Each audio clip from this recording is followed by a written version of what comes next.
Hello and welcome to the RHS Chelsea Flower Show 2021, an event supported by M&G and a very special hour-long look back at this year's event.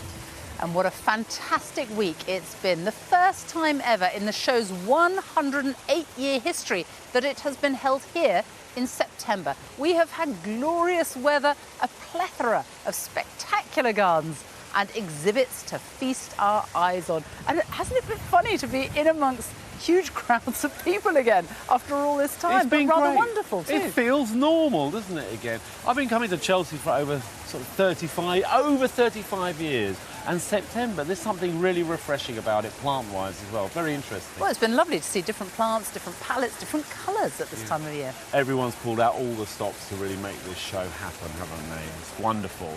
Well, tonight we're going to share some of our highlights with you, starting with just a few of the standout moments from the last 7 days here at Chelsea.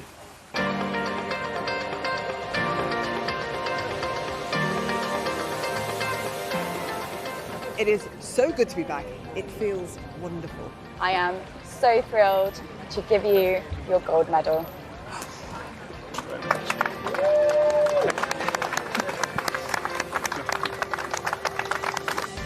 This is the Wimbledon of gardening. It's the Paris catwalk of horticultural fashion. I think the displays are stunning. I've never seen anything quite like it. What this is a convergence, the best of what we do in Britain in relation to gardens. I'm absolutely thrilled to give you your gold medal.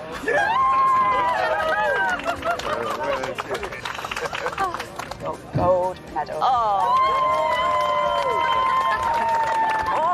Finally, we can see something all together that's beautiful and celebrate nature the way it should be celebrated. And it's really beautiful as well to see a very different series of gardens.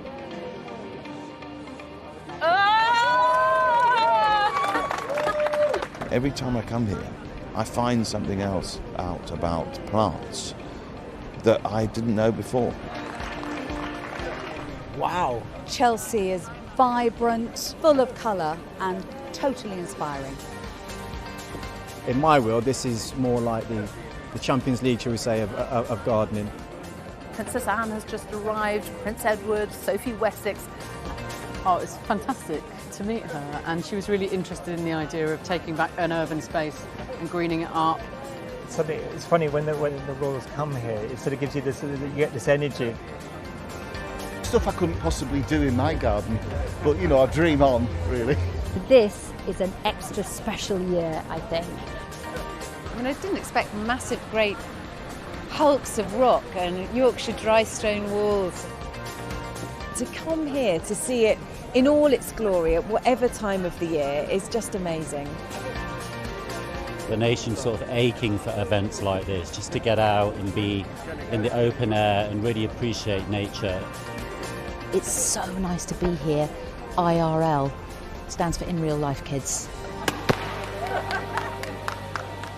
Most visitors make a beeline for the large show gardens on Main Avenue the minute they arrive. And after all the excitement and anticipation for their first Chelsea in 28 months, remember, they weren't disappointed. Well, here is what lay in store for them on their first 3 show gardens.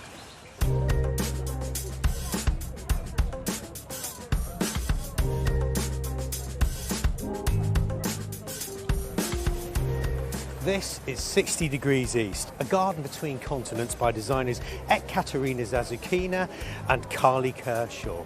It represents the landscape of the Ural Mountains in Russia, the divide between the continents of Europe and Asia.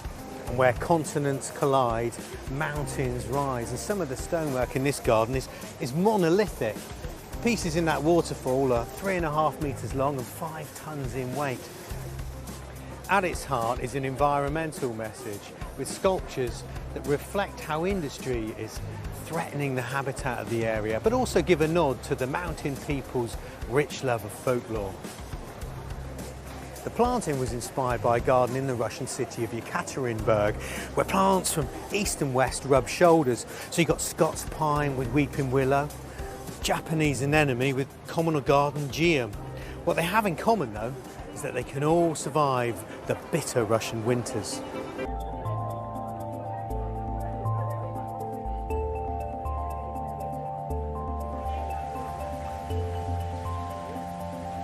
Jonathan, fantastic to see you back at Chelsea. Glorious garden as ever. Do you feel you've achieved your goal of sort of establishing that essence of the Himalayan foothills? It's gone really well. I've enjoyed it.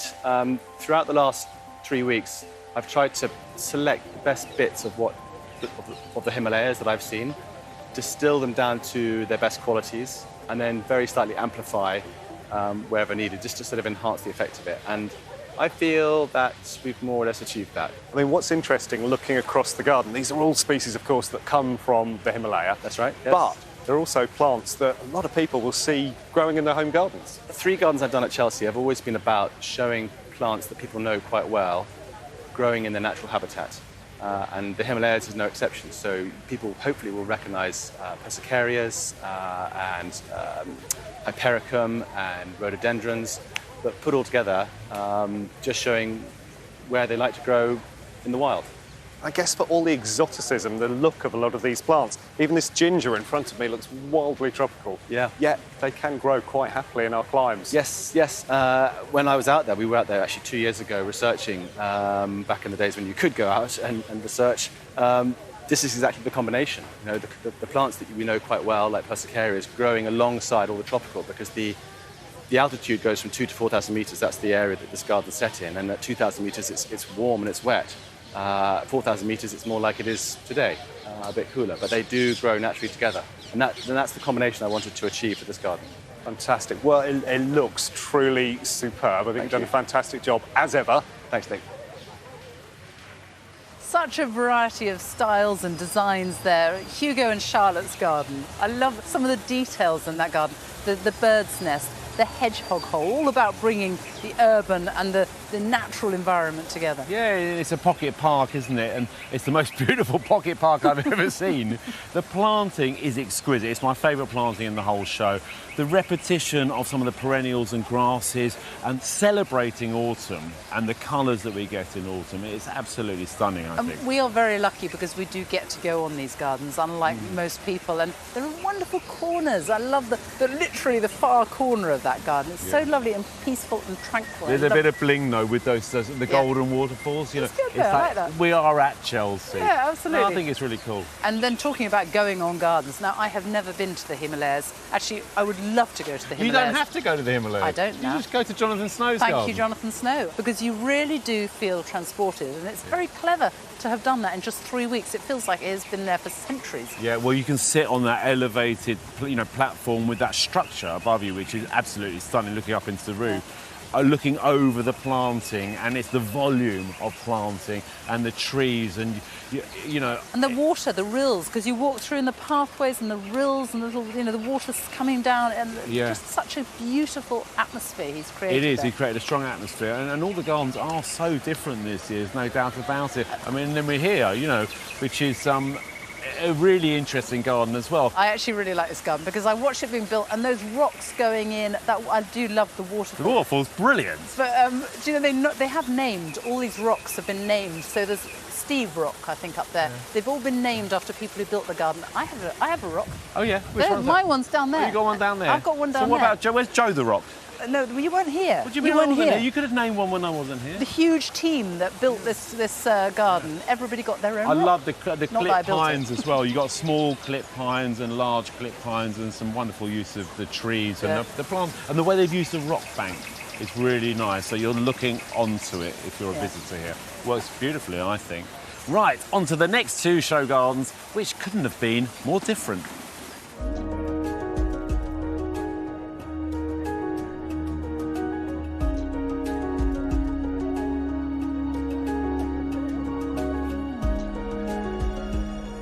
Florence Nightingale Garden by designer Robert Myers represents a courtyard garden for a hospital. Marking 200 years since the birth of Florence Nightingale, it shines a spotlight on the crucial role nurses play and gardens can play in modern healthcare. The paths, they're generous to provide views from an imagined hospital ward, and also easy access for patients in recovery. The planting is made up of calming, muted tones and plants used in medicine like taxus, foxgloves and echinacea. And like a curtain screen around a hospital bed, The garden is wrapped with a plywood wall inscribed with pictures of the great lady herself and Florence Nightingale's words. And a pergola redolent of a giant model skeleton provides shade from the midday sun. This garden is absolutely magical.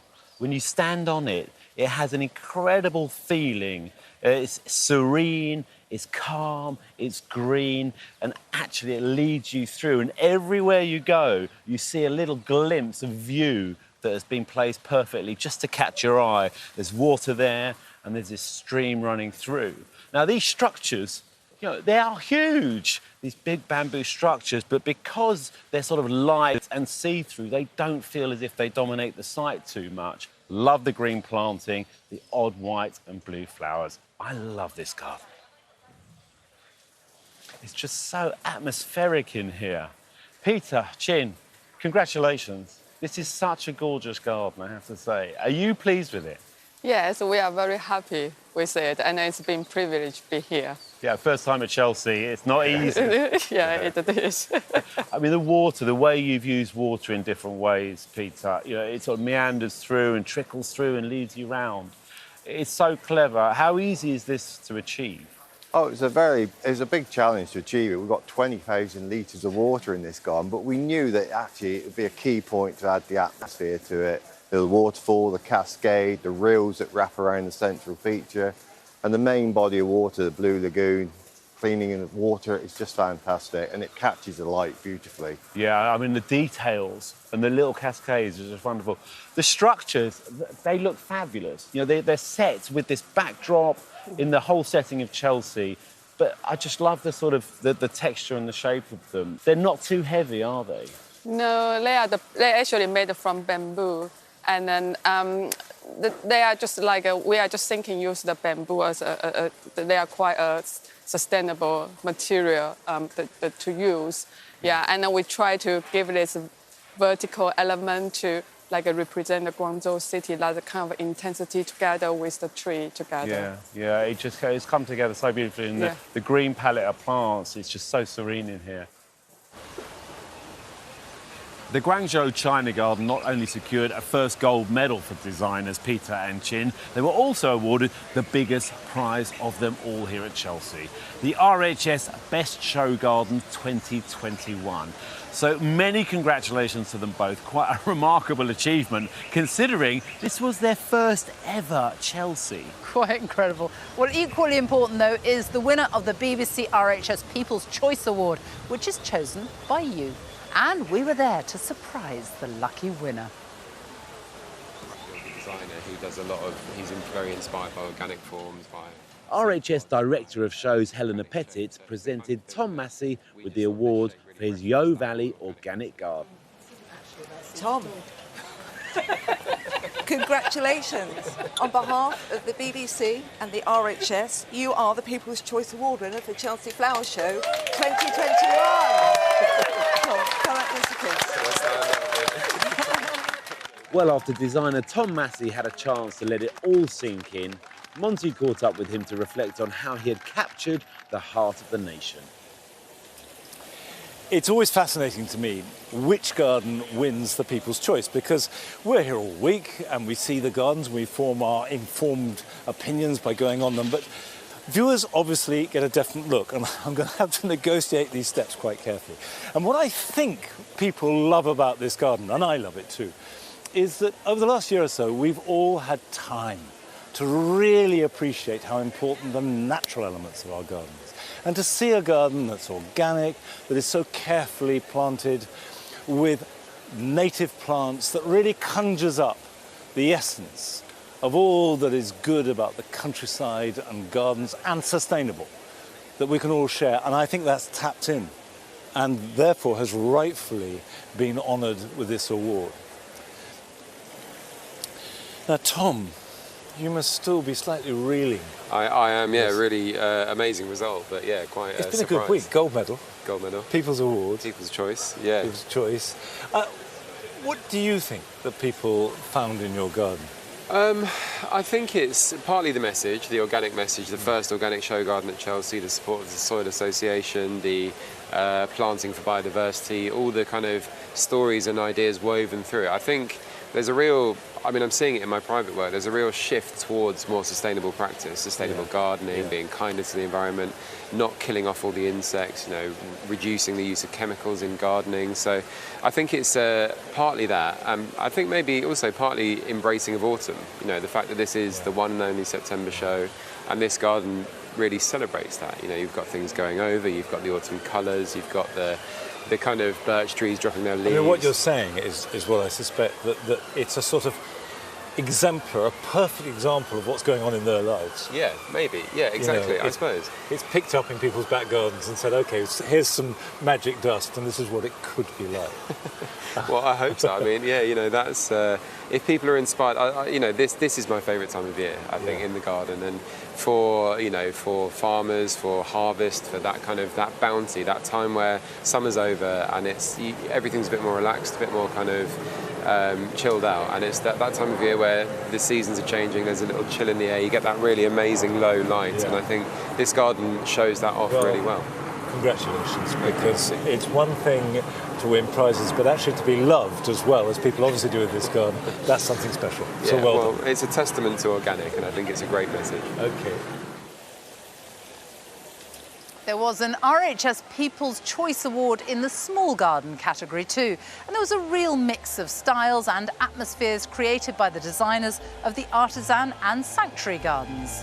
From the impressive recreation of a 15th century blacksmith forge in the Blue Diamond Forge Garden, to the therapeutic cocoon of the NHS Tribute Garden, the Nordic seaside landscape of the Finnish Soul Garden, and the serene slice of Dartmoor depicted in the Psalm 23 garden.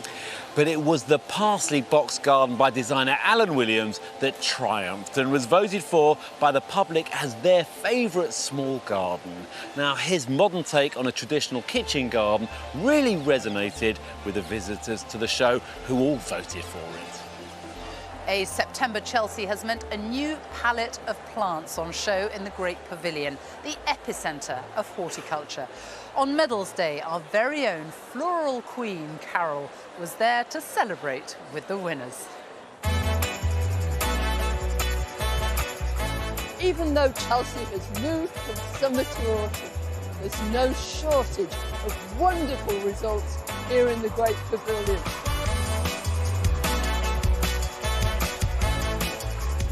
Impressively, Llewellyn fuchsias have been at Chelsea for over 30 years. Congratulations, Colin. How many gold medals is that? No.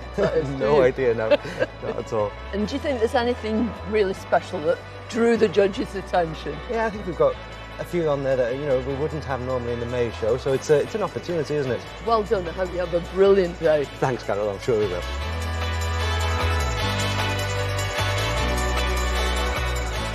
Dibley specialise in Streptocarpus and begonias. Congratulations, Glyn. Another gold medal. How many is that? 31. And how many times have you been coming? 32. Were there any particular challenges this year?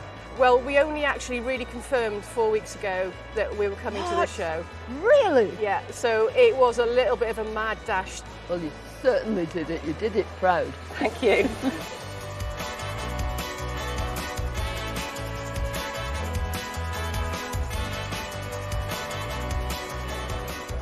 Kath and Neil a deserved gold medal for this beautiful stand. It really is breathtaking.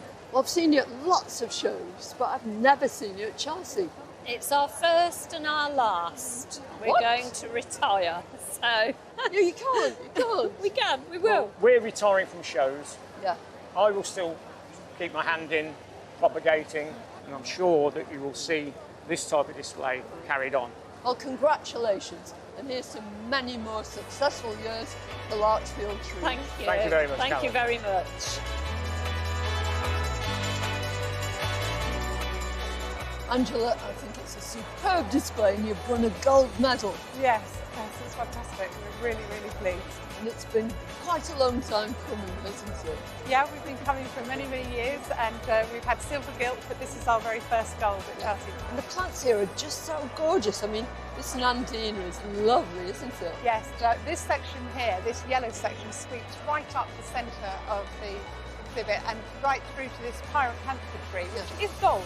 Yeah. Full of golden berries. Absolutely. Very apt. Very, very well done. Yeah, thank you very much.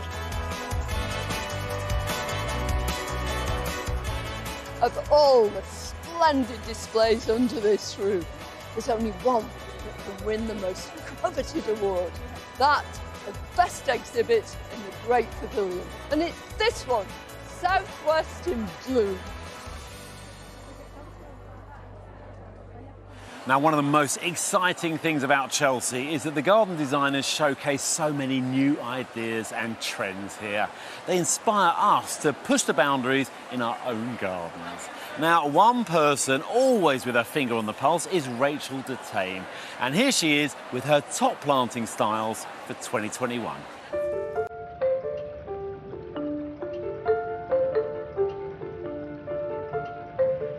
One of the absolute best things about having a show at this time of year is having the opportunity to see lots of different types of planting styles, things that you wouldn't see in a late May show. And here we've got something that I think we're seeing a lot of, and it's really beautiful. It's that sort of very loose, naturalistic style of planting that works brilliantly at this time of year. You've got wonderful mixture of planting here, lots of late flowering perennials. Daisy shapes are really prominent, so there are asters and rudbeckias, and then plenty of echinacea going through. I love this one, this is Magnus, with those wonderful soft dusky pink petals. And that colour's borne out as well in some of the grasses. Here we've got panicum squaw, and they add movement from the slightest breeze. They just sort of effervesce, they sparkle above the rest of the plants. If you're looking for that kind of prairie style planting, that lovely loose quality, this is exactly how to do it. Now, this planting scheme is a masterclass in the hot colours that you get in the end of summer and on into autumn. And it's really done almost as a river of these colours all the way through, with the sanguisorba there, that dark plummy red, really beautiful, and taking us into the digitalis, and that still has that little bit of pink, and behind it a beautiful rudbeckia, and then that yellow follows through with the helenium and into the crocosmia. This is George Davison, not as well known probably as that one, that's Emily Mackenzie, larger orange flowers. Underneath, the crowning glory of this crabapple called Winter Gold.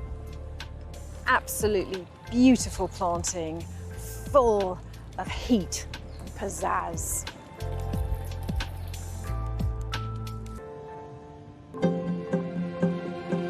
Another planting style featuring really strongly at the show is woodland planting, using shade-loving plants. And who would have thought you can get pretty much an entire forest into a container like this? It's topped off with this wonderful Betula pendula, and then beneath the branches you've got all sorts of perennials, ferns and grasses. The carex here with this lovely orangey tint on it. This is a Dryopteris, it's the autumn fern, and it's lovely because the fronds, when they unfurl, have this orange tint to them, and then as they mature they become more green. I think the star of the show here really is the Viburnum opulus, with those glassy berries just shining, those wonderful oranges and reds, absolutely beautiful. And I think it shows that whether you've got sun or shade, really important when you're planning your planting schemes to think beyond summer and make it work in every season. Well, it's no surprise that the last 18 months has sparked a new passion for gardening in so many of us.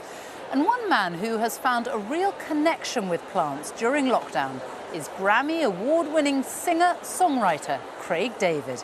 I had the pleasure of meeting him earlier in the week. How lovely to see you here. So lovely to see you too. And this is your first time at Chelsea, isn't it? Yeah, first time, long time coming though. And what do you make of it? I mean, it's beautiful, and the day's stunning as well. But it's kind of taking it in. It's like I really want to like reduce it to a means to an end, where you're rushing around and you're not really present. So it's been great when you meet some of the designers and people who've taken time to really showcase what they've been about for, especially through lockdown. And I think everyone's getting their release right now. So it's just lovely to be here and be part of it. And that is what has happened to you, really, isn't it? During lockdown, you have found a new passion for plants, for gardening. Totally. I mean, it was having time. I think before I was traveling and I was touring, and when you're at home, you start to look at other things that interest you. And I'd always been interested in plants and landscaping and nature. For me, it was, I think for so many people suffering with mental health illnesses and just depression in general, nature has always been a release and able to go out. To be able to go to the park was amazing for everyone. But if you get the chance to work with plants and start to understand the relationship between them, it's so powerful. I mean, like overwatering a plant or underwatering a plant, realizing some need more attention, some don't. And it's the same for relationships. It's like some relationships need more watering, some you overwater and it's like it can really damage the relationship. So the metaphor is amazing when you see nature presents itself. And I learned so much and it calmed me down, got me grounded. And now I'm a huge fan of all the people who actually work so hard and diligently and skilled at landscaping and plants. It's such an art form. It's incredible. It really It is. involves huge patience, which I love. In this day and age, you have to be patient when you're gardening. It's not a sort of here and now, is it? Totally. Talk about your garden, though, and what you've achieved, how it grew through lockdown. Do you know what it was? I mean, once I kind of got the basic kind of landscaping design, it was kind of then understanding our outdoor plants and what ones aren't going to work outside. I mean, I love tropical palm trees, I love orchids, I love ferns, and knowing that certain ones aren't going to really work in an outdoor space. And they may for a summer period, but if you leave them for winter, it's going to kill them. So it went from an outdoor space and migrated indoors where I have beautiful orchids and tropical plants and ferns and spider plants. And you walk in and you're like, okay, I've walked into an extension of your garden. I took it on board so much like that. But it's great because I've got beautiful bonsais that need real attention. Like you really need to look at them and get deeper. I think that's the best takeaway from all this, your attention. Because it's not about how beautiful it is on the outside, but when you get underneath and you look, you can really see that there's either damage or something that's starting to happen that if you don't attend to it soon, it will kill the whole plant. That's really helped me. Again, metaphor for life. Be more attentive to what's going on, not just the glossy flowers that look good for a moment. So. And finally, I mean, the crowds here, for a lot of people coming to Chelsea, and it's wonderful that it's been able to take place so late in the year. But for a lot of people, it's the first time they've been with so many people. You, though, you've been doing so many gigs, haven't you, with thousands and thousands of people? Yeah, I mean, it's great to have that release now and to perform. It gave me a lot of time to be creative musically. We've got a tour next year, an arena tour, which I'm really excited about. But at the same time, to learn about plants and get a relationship with my neighbours. Got Charles and Caroline across the road, and Hilda, the lady who's always coming over, bringing me flowers and giving me tips on cutting. Gina, who's my house manager, who's like helped me incredibly to create my garden in my home. I'm just very thankful for the relationships that I've been able to nurture through plants and through nature. And also to let people know coming here today that to bridge the gap, that you don't have to have all the technical skills. You can enjoy the flowers. This is not like you have to know every single thing about a plant to enjoy it. Yep. We're all here because we love nature. And I want everyone to know that you don't have to be a scientist in flowers and in landscaping to appreciate beautiful flowers. So. Oh, well, lovely to hear your newfound passion, and lovely to meet you. So lovely to meet you too. Now, for many of the nurseries here, an Autumn Chelsea has created new opportunities as they've been able to display a different range of plants that beautifully reflect the season. And one man who's completely in his element at this time of year is Rob Evans from Bridgend in South Wales.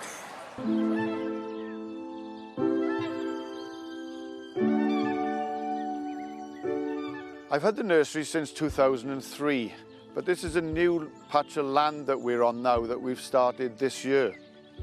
For our shows in May, we're normally growing in the greenhouse. Growing outside is completely different. We're open to nature. This year, we can have lots of different varieties, ones that we've never shown at Chelsea before. My name's Rob Evans, and I'll be exhibiting at Chelsea Flower Show for the 13th time. For Chelsea this year, I'm feeling so excited because we're showing dahlias and gladiolis. Hopefully we can wow the judges by having vast colour with the gladiolis, but also the sheer amount of dahlia blooms that we'll have. To get dahlias early on in the season for Chelsea in May, we need 3 or 4 times the amount of space in our polytunnels. This time of year, we've got natural growing conditions, so that's why we're doing dahlias. Now, for the dahlias at Chelsea Show, we disbud. And we disbud to get one nice long straight stem. You can see on this one, the 2 side buds that are on the top of the stem, we're going to take those out between our fingers and we just squeeze and pinch them out. That now will give us a nice long stem that we can cut and have a nice single bloom at the top like this one is.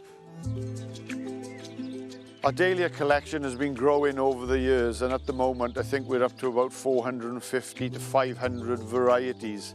We'll have a lot of choice because September is a natural season for dahlias. Every time I look at it, I think I'm going to keep cutting it down. But then somebody else brings a new one out and you think, right, I better get that and try it. This one is called Max Megan. And as you can see, the blooms absolutely beautiful on this variety. A medium semi-cactus and a beautiful coral pink with a lovely cream throat. But as you can see, the size of the plant and the amount of blooms on there, this is exactly what I want for Chelsea Show. Gladioli are my favourite flower because they're very stately. They stand out and they're very, very bright and vibrant flowers. With Chelsea Show now in September, we're going to have a wider range of gladiolis coming into flower, so it means we'll have plenty of choice.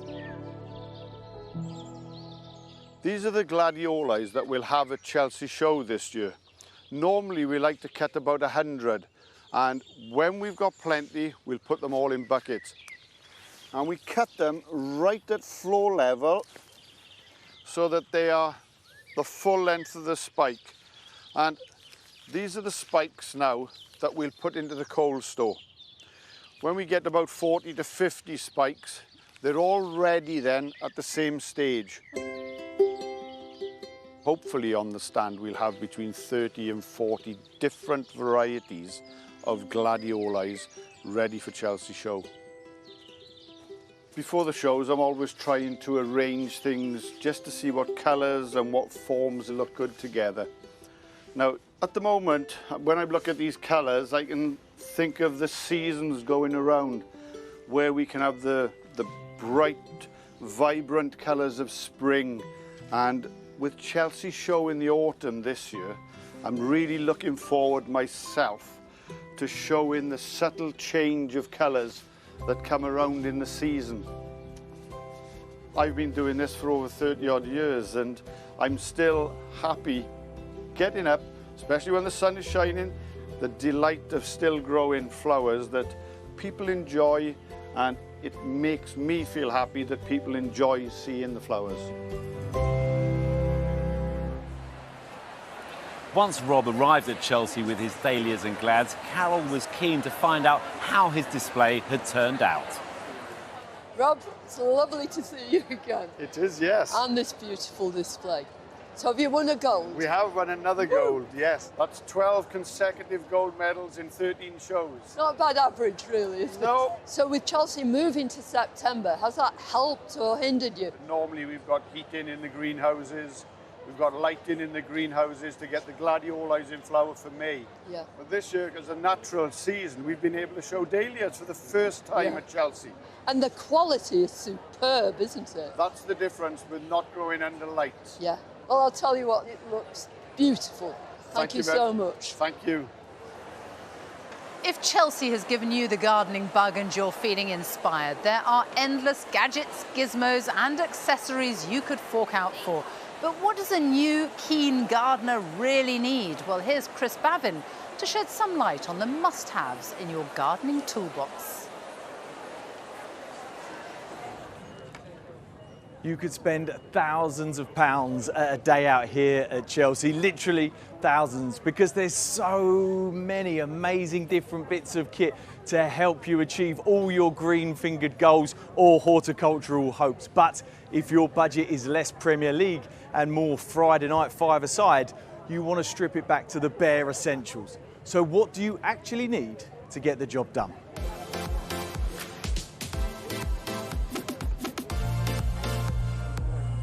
One thing you will definitely need is a way to water your plants. So you can either use a hose or a watering can.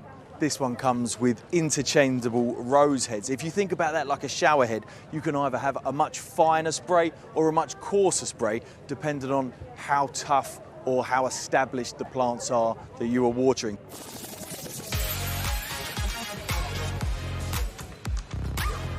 You also have to think about how things work for you physically. Next on the list, secateurs. When buying secateurs, you want to look out for one that comes with a guarantee or with interchangeable parts. So if the blade or the spring go, you can replace them without having to buy a whole new set. These are brilliant. I can't wait to try them out. Best not.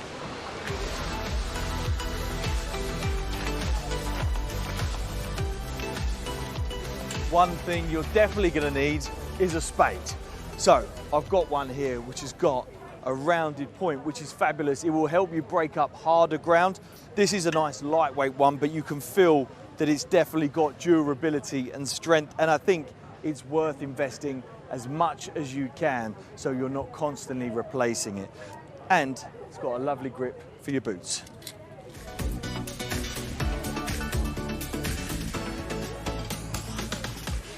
When trying to create beautiful garden spaces with limited tools, it's really important that all the tools you do have are multifunctioning and multi-purpose, like this, the razor hoe. This little tool can do multiple jobs around the garden, from weeding around plants in a flower bed to getting into all those nooks and crannies in your paving. This might be a little tool, but it's got a big heart.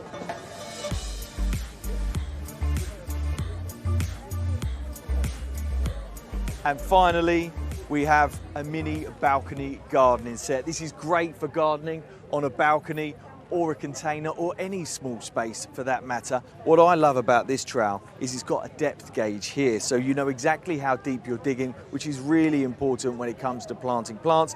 And your fork, obviously, turning soil over and weeding. So I think these are an absolute must-have.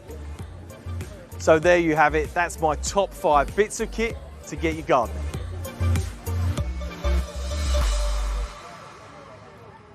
Lots of ideas there from Chris. What's your must-have tool or gadget? I love long arm pruners. You know, like secateurs, but on telescopic handles, because you can reach and you can prune and you can shape things. And I love a nice sharp pair of legs. I discovered a bulb planting this year, because normally I just dig the hole, and I bought myself a bulb planter where you literally, the cone, a sort of circle, you shove it in the ground, pull up the handle, brings up the soil, put the bulbs in, push it back in. It was so quick.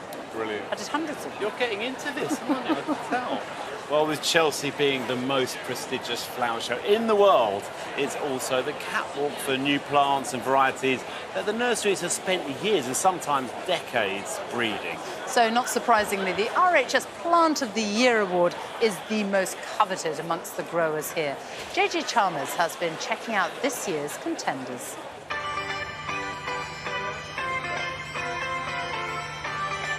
You could say that the Plant of the Year award is something that the exhibitors here in the Great Pavilion have been training for their entire lives. This is the Olympics of the horticultural world. Now, RHS Plant Committee Manager Jill Otway is here to tell us a bit more about the competition.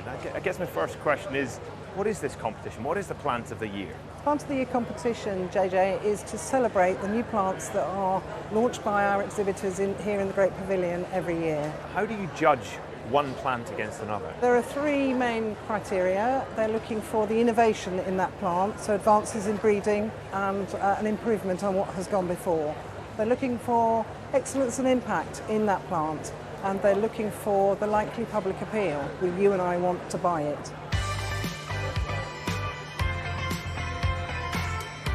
Right, let's take a look at some of the runners and riders. 18 plants in total. Check out some of the favourites. This jacaranda would have been covered in beautiful blue flowers if Chelsea had gone ahead earlier in the year. But even just with these leaves, it's an absolutely stunning plant. Well, I told you earlier in the week I love a climber, but I've never seen a sweet pea like this before. In fact, it's 3 times as sweet as any I've seen before, with these stunning lavender and burgundy petals. Even the humble kale has a shot at the crown. This, the Rainbow Candy Crush. Not to mention, you could eat that. Sadly, these entrants fell at the final hurdle and failed to make it onto the podium. But let's take a look at the beauties that beat off tough competition and made it into the final 3. So in 3rd place, Symponium Sienna, a hardy but vibrant succulent. Insect-friendly Allium Lavender Bubbles secured 2nd place, but there can only be one winner. Cercis Eternal Flame, displaying autumnal colours throughout the year and taking the crown. Ladies and gentlemen, your plant of the year.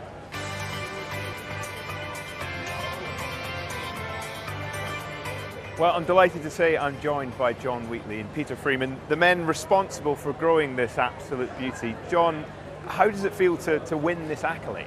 Oh, it's the greatest honour ever. This is the 2nd time in 2 Chelseas, and to come here for an autumn Chelsea and come with such a magnificent plant is fabulous. Peter, I'd love to know what makes this a champion? What really won the competition for this plant was the foliage, which moves from bright, vivid red to orange and then through to yellow. And it's totally hardy. Well, thank you guys, and congratulations again on such an incredible achievement. Thank you. Earlier in the week, I met first-time Chelsea visitor and host of BBC One's The Repair Shop, Jay Blades. Jay, I'm a huge fan of the show. Oh, thank you, Joe. You all right? Say. Yeah. You like it? I love it. That means you've got good taste then. Yeah. If you like the show, it's a good show. No, it's just I love watching things being made, being crafted, and then being handed over. You know, sometimes you get some tears, don't you? Just sometimes. I think the show is... some people say it's like giving you a big hug because it's just a feel-good show. Yeah. So it's quite nice to be part of it as well. And the whole team are just one big happy family. Just like Chelsea here. Yeah. So have you been to Chelsea before? Never been here before, and I'm quite excited to be here now because I've always wanted to come to it. And I've seen you on the telly every year, and I'm like, well, I've got to get there. And now here I am. Yeah, well, what's your first impression? I tell you what, it's busy. I never knew it was this big. And someone says to me that this is just normally quite flat before, and then it's like they come in and they just build it all. Yeah, this whole garden's been put together in 3 weeks. 3 weeks, this has been... Yeah. It looks like it's been here forever, doesn't it? Yeah, seriously, it does. It's amazing. Wow.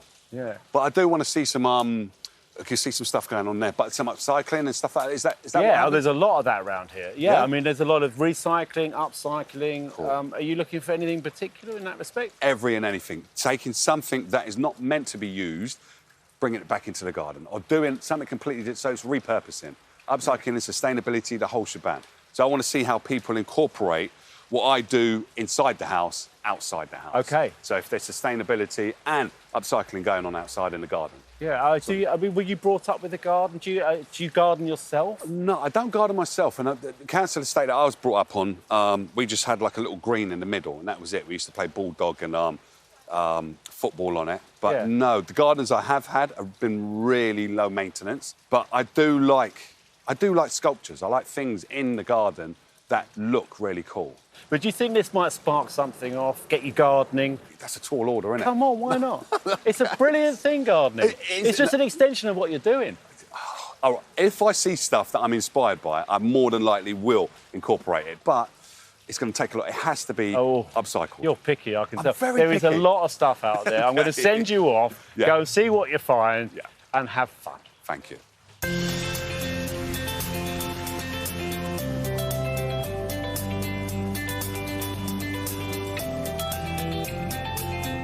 This is beautiful. This is exactly what you can create from waste. Look at this. It reminds me of Piccadilly Circus. You know, you've got those horses coming out the fountain, but this one's even better because it's out of waste. Look at it. This takes a lot of time to do because you've got timber just stuck into certain areas to form this shape of a horse. One, you've got to have a good brain to realise what you're creating, and then two, you've got to have a lot of patience. I mean, a lot of patience to create something like this. It's just insanely beautiful. Look at it.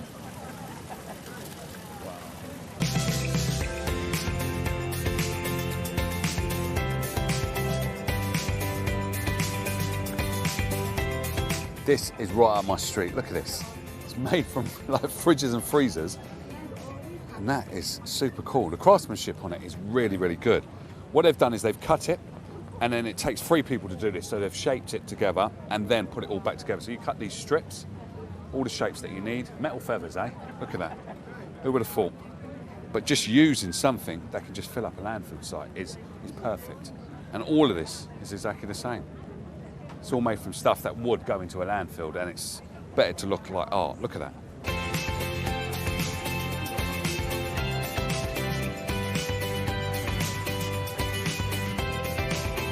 This is like, wow. I know it's a secret garden, and it creates that illusion of a secret garden. As you're looking through, you want to go inside and see it. And this is a oak tree. So basically, it just fell down and cut the slivers, but I love the detail of it. That is beautiful.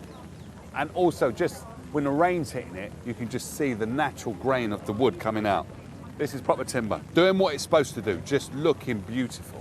Like you've got the green against here, and then this garden back in here. Perfect. As a matter of fact, I'm going to go back in here. You can carry on. See you later.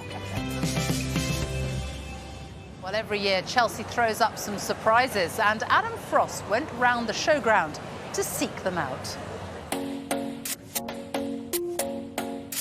The Chelsea Flower Show is not just about the beauty and perfection. There's plenty of things that are a little bit weird and wonderful, and I am going to find some. Wow. So what do you think of that? So, we've got a giant horse made of a hedge jumping out of a flower pot. Make of that what you will. You can't go wrong with a gazan, but how many different things can you do with one flower? Wow. Hey, so I'm on the buses. I'll get you, butler. All aboard. I'm in the middle of a Chelsea show garden, and I found an egg. I'll tell you what though, it does look cool. So the idea is you can raise yourself up so you're looking over that wonderful meadow. Let's see what happens. Stop, mate, you're going down. What? you're going to crash into the rock, crack the egg. I thought it was easy. But I tell you, hey, right, this is Tom, everybody, all right? He designed this garden. We wanted to do something that's just a bit fun, a bit playful, and just do something that you have to work for your lunch. Don't you love how a Chelsea designer's mind works? So let's go. This is hard work. Look at that below there, look. You can see the stream, it is working. The stream's starting to reveal itself. That view over the meadow is superb.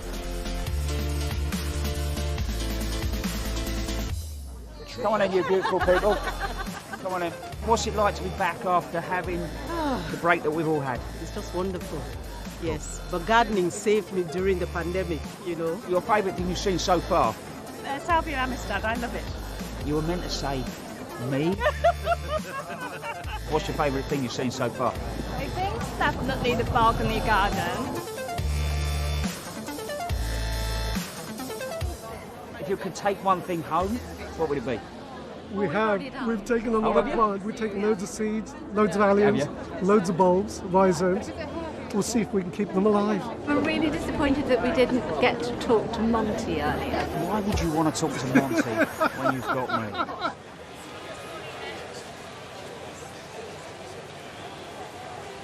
Fun and jokes aside, there are plenty of thought-provoking gardens here at the show this year, one of which is an RHS feature garden, the Garden of Hope, designed by our very own Arit Anderson. Well, it's her first ever Chelsea show garden, and I caught up with her just before the show began. Lovely to see you here again after all this time. Oh, no, and great to see you, I have to say, Sophie. Really great to see the team. What has it been like? This is your very first Chelsea show garden. How's it been? It's been a bit of a roller coaster, but a good one, a really good one. I feel blessed that I've had an amazing team contractors, suppliers, you know, the planting team. So I've been very supported. But, you know, it's a huge amount of pressure. This is an engagement garden. So as much as we don't get medalled, every day there's thousands of visitors going through. So the scrutiny of them is really important. And that's always been in my mind, and knowing that it's going on somewhere else as well. And it's amazing the amount of time. You had 3 weeks to do this, and 3 weeks ago this was turf. Yeah. And now you produce this garden which looks like it's been here forever. It must have been pretty stressful at times. I've seen you a bit over the last few weeks. And it's not been easy, has it? No, I mean, it's really weird. You come and see the turf and then you go, is my design going to fit in this? That's weird. And then in the middle, we were doing really well. Weather's been amazing. And then we had a bit of an issue with the structures. They're really big and they were coming down in kind of big sections. And we had a bit of an issue with the transportation. So that put us back by a good half day. And of course, every minute counts. So, yeah. It really does. Yeah. How many sleepless nights have you had? Yeah, I was getting into a body clock of like within 4 hours I was awake. Where's this? Have I done that? So well, look, I mean, it looks fantastic. I know people can't quite see it all right now, but it is a beautiful garden. And you are finally looking happy, relaxed, smiling. It's done. It's done. It's done now. Just got to get into my frock, you know me. You do. I need a frock. You need a frock. I can't wait to see that as well. Ara, it's so nice to see you back here and to be back here again. Thank and good luck. Have a lovely week. Thank you, Sophie. Arrett's Garden will have a permanent home at the Rosewood Mother and Baby Unit in Dartford. The centre's senior occupational therapist, Sarah Garraway, met up with Nikki Chapman on the garden. Sarah, well, welcome. This is going to be your garden shortly, isn't it? Absolutely. It looks absolutely beautiful. Stunning, I think, is the word we're after, but it has a deeper meaning as well. So first of all, can you tell us a little bit more about your role at Rosewood? Absolutely. So I'm the senior occupational therapist, so I work with mums on their recovery journey individually, helping them to become more independent and happy and comfortable in their role as a mum and carrying out all of their daily activities. And a big part of that is group work. So I oversee and manage the group timetable, run lots of the groups, and I've got lots of exciting plans to run some lovely groups right here in this garden. So the mums will be here with their babies as well? With their babies. We do lots with mums and babies. So some of the groups I run will just be for mums, things like relaxation, exercise, and then others will be with the babies. I run a sensory class each week, lots of bubbles and props and singing, and it's really great for bonding. So we've got lots of lovely ideas. The sensory garden we can bring in for the cooking groups. We're going to run barbecues out here when the weather allows, some one-to-one sessions in the little private area that Arrett's designed. So lots of ideas. You mentioned the designer Arrett. I was fortunate enough while the garden was being built that she actually gave me a one-to-one about this garden. Absolutely. And it did move me to tears because you stand here and everyone's really, really enjoying it, but the bigger message is so important, isn't it? Absolutely. There's secluded areas that people, as you say, can exercise here. That's, I'm guessing, really important. Really important for their recovery, just to have this lovely, beautiful, therapeutic space with lots going on, lovely, comfortable areas, shaded areas for the babies. I think it would just promote a healthy recovery journey. It helps people reduce their anxiety, lift their mood. So I think it will be fantastic. And the good news is, it's not just the mums and the babies that are going to appreciate and get to use this space. It's also your colleagues as well. We just all feel so, so lucky to have this garden come into our unit. At the minute, we've got a lovely garden. It's a big space, but it's nothing like this. It's going to completely transform it, I think, Nikki. Yeah. I love the different areas and also how people can enjoy this space. Oh, they absolutely will. Even just us sitting here, so I can imagine sitting here with a couple of mums, the babies being down here, doing a few little singing groups even, just having a chat. I think it's going to be amazing. Absolutely. We know how much looking at the wildlife and appreciating our green spaces has helped us all, especially if we're going through mental difficulties. And I'm sure the mums, the babies and all your lovely colleagues are going to appreciate it too. Thank you very much. Oh, thank you too. Thanks for having me.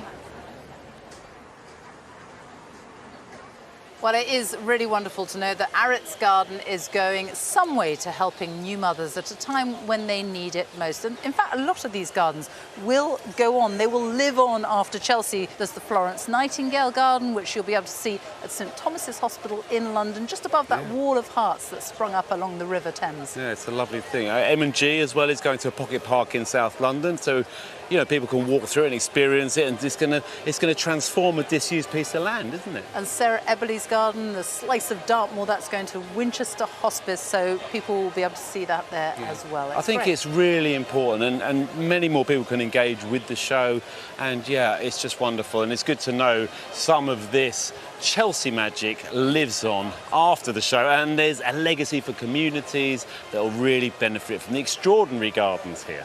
Well, that is it from us. It has been a unique week, the first ever in September. Who knows, maybe the last ever Chelsea at this time of year, and we do hope you have enjoyed everything that it's had to offer. So it's goodbye from the RHS Chelsea Flower Show 2021, an event supported by M&G. We look forward to seeing you back here in May 2022. Until then, take care and do keep gardening. Bye-bye. Goodbye.